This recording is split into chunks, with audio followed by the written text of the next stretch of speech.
Φίλες και φίλοι του Robinhood, καλησπέρα. Σήμερα θα μιλήσουμε για αγορές από το εξωτερικό και συγκεκριμένα από το Amazon. Το Amazon είναι μία από τις μεγαλύτερες εταιρείες πώλησης προϊόντων στο διαδίκτυο. Είναι μια απόλυτα αξιόπιστη εταιρεία. Υπάρχουν δεκάδες Amazon ανά τον κόσμο, ανά χώρα. Στην Ευρώπη οι μεγαλύτερες αγορές καλύπτονται από ένα Amazon, για παράδειγμα η Αγγλία, η Ισπανία, η Γαλλία, η Γερμανία κλπ. Στην Ελλάδα Amazon δεν υπάρχει, παρόλα αυτά το Amazon στέλνει τα προϊόντα του στην Ελλάδα. Είναι σημαντικό να γνωρίζουμε ότι οι τιμές ενός προϊόντος από Amazon σε Amazon μπορεί να διαφέρουν σημαντικά.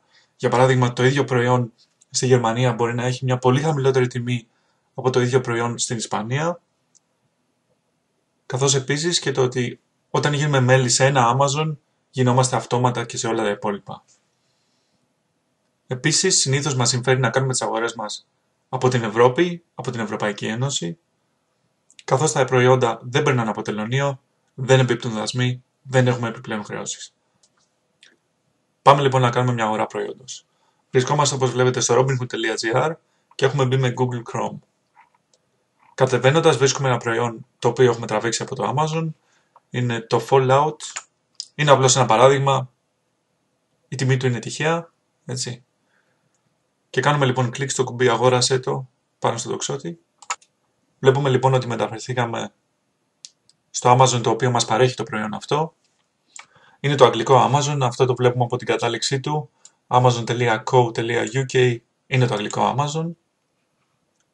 Και πάμε λοιπόν να προβούμε στην αγορά προϊόντος. Στο Amazon γενικότερα είναι σημαντικό να θυμάστε ότι ακόμη και αν δυσκολεύεστε με τη γλώσσα, πατώντας το κίτρινο κουμπί προχωράτε στην αγορά οποιοδήποτε προϊόντος. Αν παρόλα αυτά δεν μιλάτε καθόλου αγγλικά, ο Google Chrome σας δίνει τη δυνατότητα να μεταφράσετε τη σελίδα στα ελληνικά. Αυτό λοιπόν γίνεται πατώντας το κουμπί δίπλα από το αστεράκι, κάνουμε κλικ, μας ρωτάει αν θέλουμε να μεταφράσουμε τη γλώσσα και βλέπουμε λοιπόν ότι μεταφράστηκε στα ελληνικά. Επαναφέρω λοιπόν τα αγγλικά και προχωράμε στην αγορά του προϊόντος. Πατάμε το κίτρινο κουμπάκι Add to the basket. Βλέπουμε ότι το αντικείμενο μπήκε στο καλάθι αγοράς μας και προχωράμε στην αγορά του αντικειμένου. Εδώ λοιπόν το Amazon μας ζητάει να συνδεθούμε με τον λογαριασμό μας. Σε περίπτωση που δεν έχουμε λογαριασμό πρέπει να δημιουργήσουμε έναν. Πατάμε λοιπόν στο γκρι πλαίσιο Create your Amazon account. Το Amazon μας ζητάει το όνομά μας ή ένα ψευδόνυμο, αυτό δεν έχει καμία σημασία.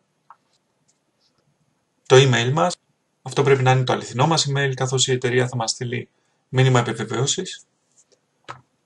Και το κωδικό μας. Στη συνέχεια πατώντας το κίτρινο κουμπί προχωράμε στη δημιουργία ενός λογαριασμού.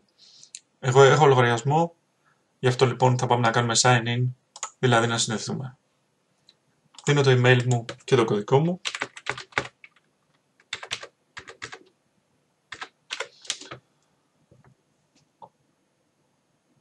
Και ξεκινάμε τη διαδικασία αγοράς.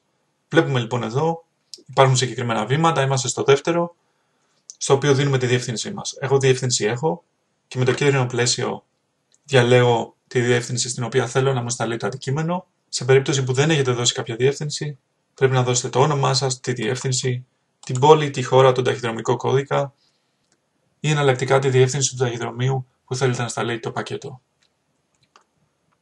Διαλέγω λοιπόν τη διεύθυνσή μου, πατάω το κίτρινο κουμπάκι. Στο επόμενο πεδίο βλέπουμε τη διεύθυνση, το αντικείμενο και την τιμή και στο δεξί πλαίσιο διαλέγουμε έναν τρόπο αποστολής. Ανάλογα με τον τρόπο αποστολής αλλάζουν και τα μεταφορικά έξοδα του πακέτου. Εμείς θα διαλέξουμε Standard Delivery, κανονική αποστολή και θα συνεχίσουμε. Continue.